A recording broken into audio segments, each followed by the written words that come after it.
आपको लग रहा होगा कि नेशनल अवार्ड के बाद हमारा एटीट्यूड बदल जाएगा, हम सवाल पूछना बंद कर देंगे और बिक जाएंगे। क्या इलेक्टोरल बॉन्ड स्कैम है?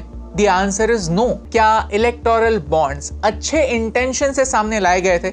The answer is also yes. एक पार्टी का दूसरे पार्टी को चोर कहना हिपोक्रेसी है। या तो सब चोर है या फिर कोई भी चोर नहीं है। आपको नहीं लगा कि आपका विषय इतना ड्राई है, कैसे लोग इंटरेस्ट लेंगे? नहीं, जैसे आप एनर्जी के साथ बात करते हैं वैसे अगर हम भी एनर्जी के साथ आपकी 1% एनर्जी से अगर हम बात कर पाए तो फिर हम उस मैसेज को भारत के संविधान के अनुसार बोलने का मौलिक अधिकार प्रत्येक भारतीय व्यक्ति को है, तो हम भी भारतीय व्यक्ति हैं और हमको भी अधिकार है भारत में बोलने का। हम अपनी बात अगर बोलते हो, किसी को दिक्कत है तो वो ईयरफोन लगा करके घर पर टीवी बंद करके रखे, पानी ज्यादा पिए वरना हार्ट फेल हो जाए। हेलो मित्रों, कभी कभी एक कमेंट ही इनफ होता है आपकी जिंदगी बदल देने के लिए। और मैंने जब अपनी एक वीडियो पे ये कमेंट पढ़ा तो मेरे चक्षु खुल गए और फाइनली मुझे समझ में आया कि रिलीजन बेस्ड डिक्टेटरशिप और complete brain washing of our entire country जाए तेल लेने। मुझे तो न्यूट्रल बनना है। तो अब से जब भी मैं आज की मोदी गवर्नमेंट को एक्सपोज करूंगा तो उससे पहले की हर गवर्नमेंट को क्रिटिसाइज करूंगा और सारी ऑपोजिशन पार्टीज को भी साथ में क्रिटिसाइज करना जरूरी होगा। अदरवाइज मेरा agenda of using facts, logic and common sense to hold current government of India accountable for their hateful and corrupt कांड्स एक्सपोज हो जाएगा। This is not fair. और इसीलिए मैं निकल पड़ा एक जर्नी पे to find an inspiration for my transformation to become a neutral content creator. और मुझे अपनी इस खोज के लिए एक आइडिया आया कि what could be a better place to find my neutral hero than the first national content creators awards organised by the neutral Modi government. The first category, the award for the New India Champion. The award goes to Abhi and New.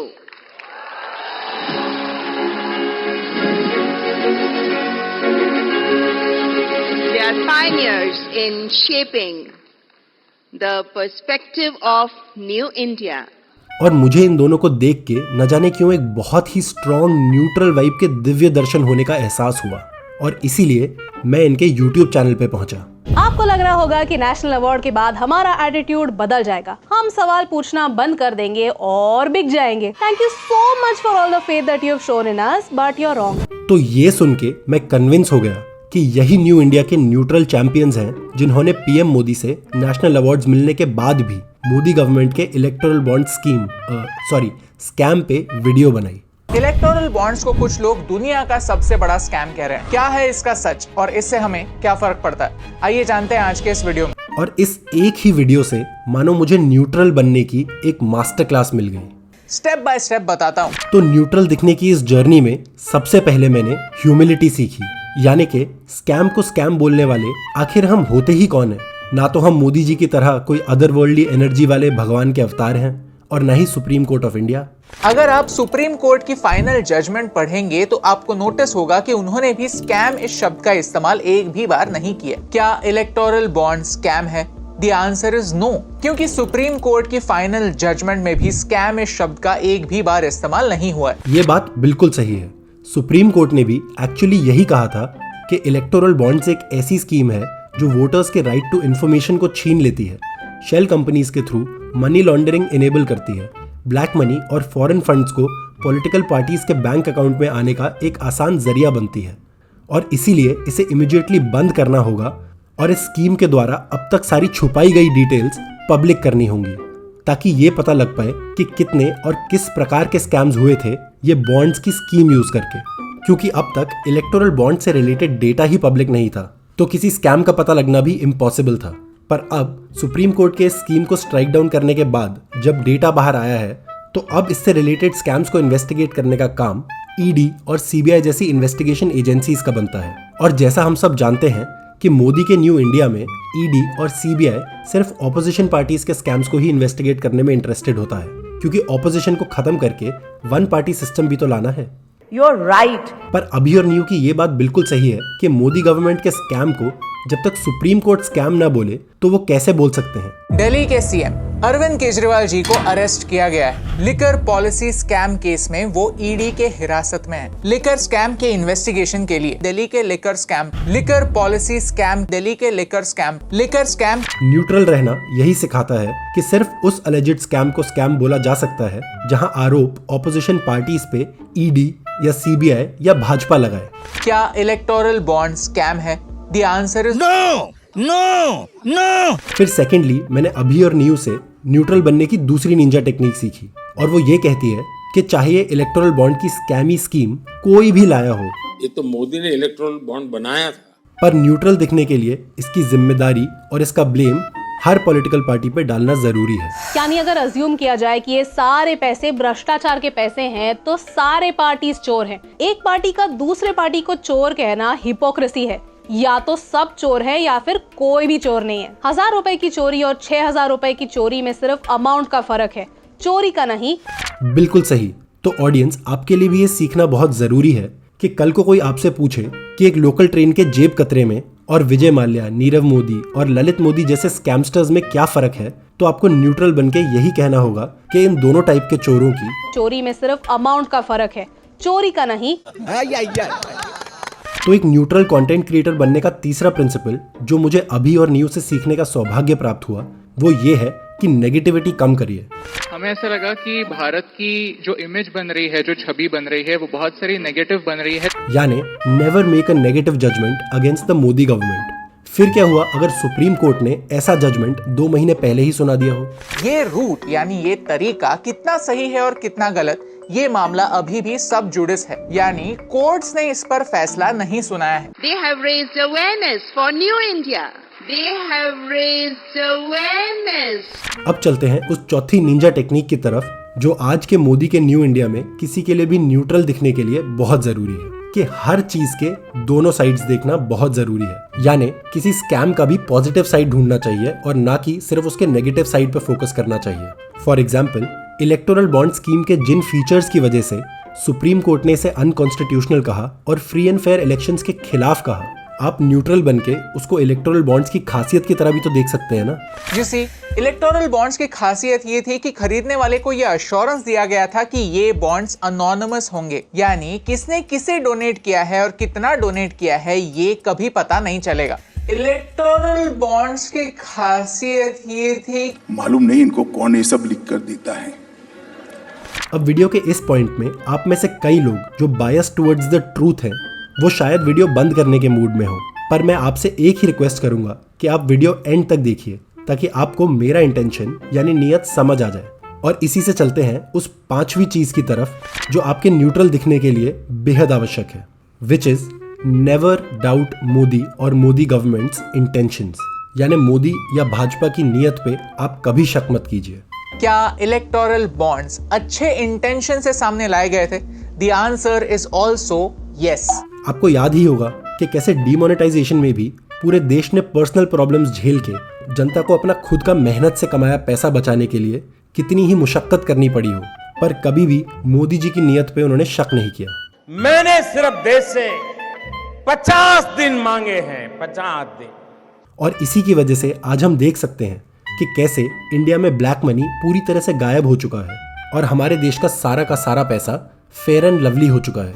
तो अगर electoral bonds अच्छे intention से बनाए गए थे तो exactly problem क्या है? अब देखिए, प्रॉब्लम ढूंढने वाले तो प्रॉब्लम ढूंढ ही लेंगे। कोई कह देगा कि मोदी गवर्नमेंट के इंटेंशन इतने ही अच्छे थे तो आरबीआई और इलेक्शन कमीशन तक ने पहले मोदी गवर्नमेंट को ये स्कीम लाने के लिए मना किया और फिर बाद में सुप्रीम कोर्ट में भी इसके खिलाफ गवाही दी और कहा कि ये एक डेंजरस और प्रो करप्शन स्कीम थी।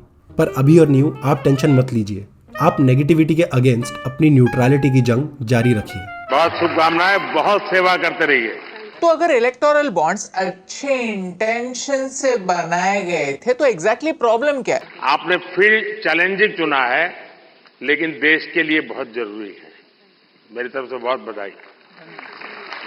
तो न्यूट्रल प्रो मैक्स बनने की 6th और आखिरी निंजा टेक्निक बहुत ही सिंपल है और वो है टाइम ट्रैवल। जब भी कोई आज के स्कैम की बात करे तो आपको बात उस स्कैम के पहले के वक्त की करनी है। 2017 से पहले, इलेक्टोरल बॉन्ड से पहले क्या पॉलिटिकल पार्टीज को फंडिंग नहीं मिला करती थी? ऑफ कोर्स मिला करती थी। और ऐसा नहीं है कि इलेक्टोरल बॉन्ड्स के बगैर करप्शन हो नहीं रहा था। करप्शन तो पहले भी था और भगवान की दुआ से आगे भी रहेगा। और जब फिर कोई अगर आपसे ये बोले कि इलेक्टोरल बॉन्ड से तो करप्शन और ज्यादा हो गया था, तो आप उसी के क्वेश्चन को पहले फ्लिप कर दीजिए। क्या इससे करप्शन कम हुआ है? और फिर उसी फ्लिप्ड क्वेश्चन का एक रैंडम आंसर देके न्यूट्रलिटी की पिच पर टिके रहिए। क्या इससे करप्शन कम हुआ है? यस एंड नो, क्योंकि लोकल लेवल पर जो कॉर्पोरेटर्स आपको तंग करने आते हैं, रास्ते खोते हैं और आपकी जिंदगी को मुश्किल करते हैं, उनको इलेक्टोरल बॉन्ड से कोई फर्क नहीं पड़ता। ये क्या बोले, मैं समझा नहीं। लोकल लेवल पर जो कॉर्पोरेटर्स आपको तंग करने आते हैं, रास्ते खोते हैं और आपकी जिंदगी को मुश्किल करते हैं, उनको इलेक्टोरल बॉन्ड से कोई फर्क नहीं पड़ता। तो वो तो करप्शन करेंगे ही। कौन कहता है भ्रष्टाचार करने की जरूरत होती है? तो वो तो करप्शन करेंगे ही, वो तो पैसे खाएंगे। भाइयों बहनों, मेरा मंत्र है, न खाता हूं न खाने दूंगा। और जाते जाते एक आखिरी बात जरूर याद रखिएगा कि न्यूट्रल इमेज मेंटेन करने के लिए हमेशा अपनी वीडियो कुछ ओपन एंडेड और बेसिक मॉरल क्वेश्चन से ही एंड करें, ताकि आपका इंटेंशन कोई डाउट ना कर पाए। वीडियो के एंड में let us ask some hard question. क्या हर पार्टी खुलकर सामने आ सकती है और कह सकती है कि अगर इलेक्टोरल बॉन्ड से नहीं तो फिर पॉलिटिकल फंडिंग होगी कैसे, कैंपेनिंग होगी कैसे? अब कोई बायस टुवर्ड्स कॉमन सेंस वाला इंसान कह देगा कि इसका इजी आंसर है कि पॉलिटिकल फंडिंग वैसे ही होगी जैसे इलेक्टोरल बॉन्ड्स आने से पहले होती थी और इलेक्टोरल बॉन्ड्स आ जाने के बाद भी बॉन्ड्स को छोड़ के दूसरे तरीकों से हो रही थी, यानी cash, cheque, digital transfers, electoral trust से। और इनमें से कैश के अलावा सब तरीके इलेक्टोरल बॉन्ड से ज्यादा ट्रांसपेरेंट और less prone to black money है। क्या इलेक्शंस को फंड करने का कोई ऑल्टरनेट और कोई सही तरीका हम सजेस्ट कर सकते हैं? सबसे आसान काम तो यह है कि इलेक्शन कमीशन ने जो पिछले 25 साल में सुझाव दिए हैं वो उठा के देख लें, और उनमें सभी एक से एक अच्छा सुझाव है। बार बार इलेक्शन कमीशन, लॉ कमीशन, सब लोग यही सिफारिश करते रहे। अगर आपकी नीयत साफ है तो आप बोलो कि आप पॉलिटिकल पार्टीज को आरटीआई के दायरे में लेकर आओगे, कि आप थर्ड पार्टी ऑडिट करवाओगे, कि आप ट्रांसपेरेंट रहोगे अपनी फंडिंग में। पर याद रखिए कि एक्सपर्ट्स न्यूट्रल लोग नहीं होते, वो लोग वेल रिसर्च्ड फैक्ट्स के टुवर्ड्स बायस्ड होते हैं। इसीलिए इसका आंसर इस देश के सबसे न्यूट्रल आदमी यानी पीएम मोदी दें तो मेरी न्यूट्रल इमेज बनाने की कोशिश के लिए ये बेस्ट रहेगा।